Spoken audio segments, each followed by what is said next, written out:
Hi guys, आज बनवतो आपण पावसाळा स्पेशल भाजी. ती काय बनवतात ते बघूया आणि त्यासाठी काय काय लागते ते बघूया. रान भाजी आहे ही, कुलूची भाजी.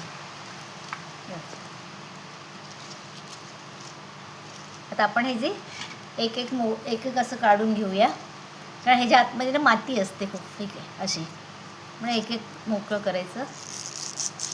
आणि हे ही कडक असते अगदी, काढून टाकायचं. असं करून दाखवते 2-3 असं.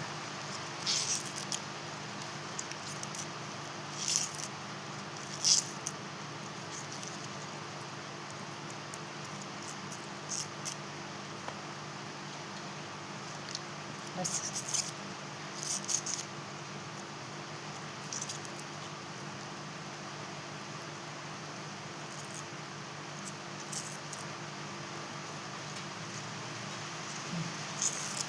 किती माती आहे याच्या आतमध्ये, म्हणून ते एक एक मोकळं करायचं असतं. रानभाज्या ना ते.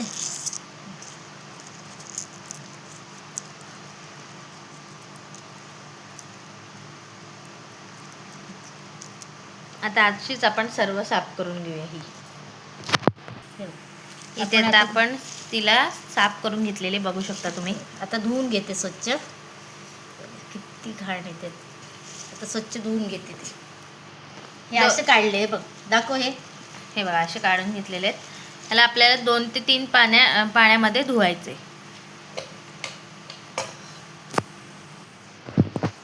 हे बघा, इथे आता आपण स्वच्छ अशी भाजी धुवून घेतलेली बघू शकता तुम्ही. 2-3 पाण्यातून आपण तिला काढून घेतलेली आहे. आता आपण तिला चिरायची बारीक अशी.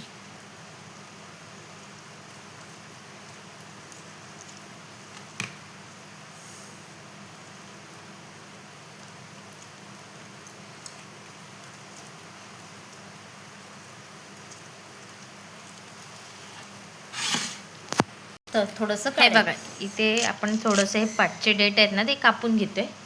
ते आपल्याला घ्यायचे नाही आहेत. आणि इथे आपल्याला अशी भाजी चिरून घ्यायची बारीक अशी.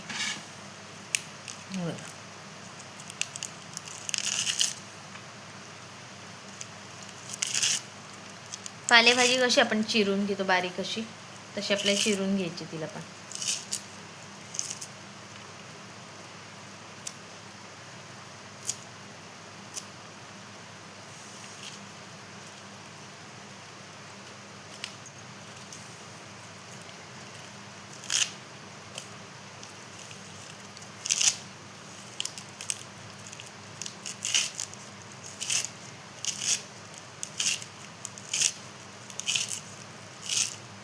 अशीच सर्व भाजी आपण चिरून घेणार बारीक.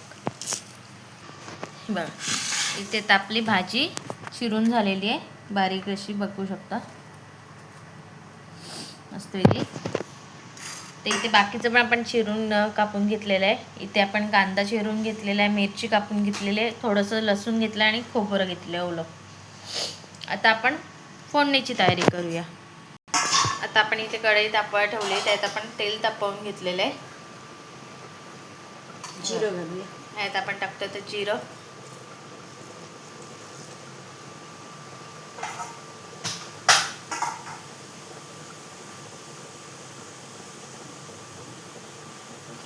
इथे आपण जिरं टाकलेलं आहे.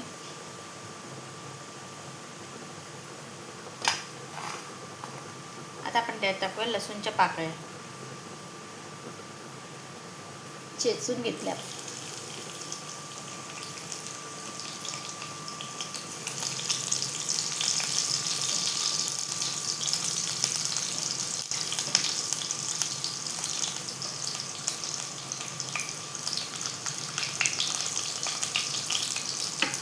आता आपण त्यात टाकतो चिरलेला कांदा. कांदा थोडा जास्त घ्यायचा, कारण भाजी आळते ना ती. थोडं कांदा जास्त घ्यायचा.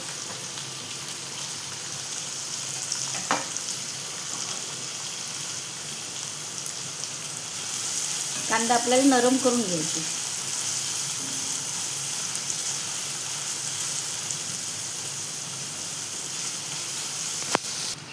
इथे आपण टाकतो थोडंसं हिंग, त्यानंतर टाकूया त्यात थोडीशी हळद. मिरची,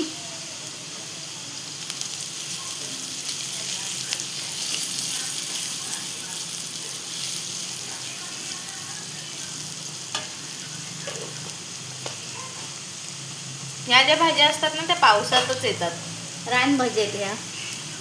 वर्षभरात एकदाच येतात. पाऊस पडला की ह्या भाज्यांची आठवण बरोबर येतं. आणि खायला पण टेस्टी अशा लागतात. एकदा तरी खायच्या वर्षात. आता आपण त्यात टाकूया भाजी.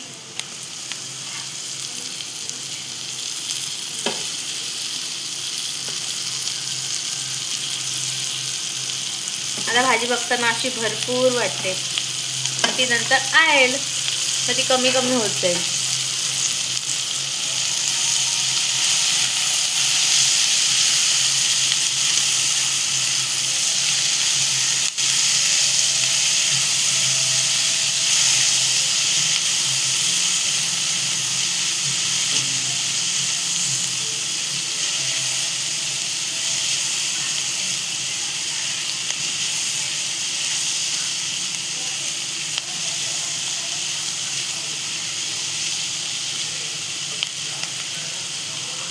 त्यात टाकूया आपण थोडंसं खोबरं. ओलं खोबरं.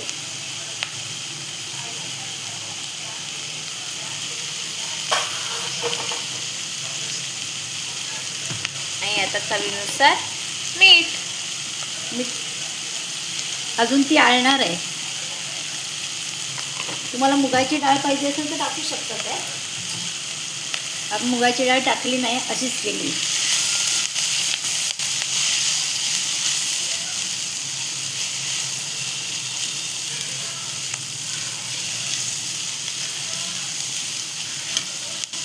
आत्ताच किती आहे ती भाजी बघू शकता तुम्ही.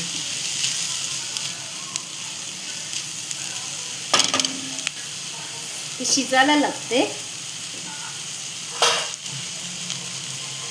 आता आपण ठेवूया. त्यात थोडंसं पाणी टाकलं आपण वरच्यावर. आणि याच्यावर आपण ठेवूया डिश. आता शिजून घेऊया, मध्ये मध्ये बघू. आता आपण इथे डिश काढून घेतोय.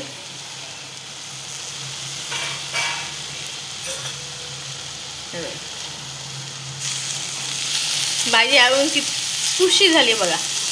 मग कांदा थोडा जास्त घालायचा. आम्ही अशी नुसतीच केलेली आहे. त्याच्यात मुगाची डाळ पण टाकतात. आपण खाली उतरून घेऊया. ही भाकरी बरोबर चपाती बरोबर चांगली लागते खायला. आता इथे आधी खाली घेऊया, मग तुम्हाला दाखवू. इथे तर आपली भाजी रेडी झालेली आहे. तर ही रेसिपी कशी वाटली कमेंट करून सांगा. लाईक करा, शेअर करा आणि सबस्क्राईब करायला विसरू नका. तसंच तुम्ही पण नक्की ट्राय करा आणि चपाती आणि भाकरीसोबत नक्की खाऊन बघा, मस्त लागते. थँक्यू.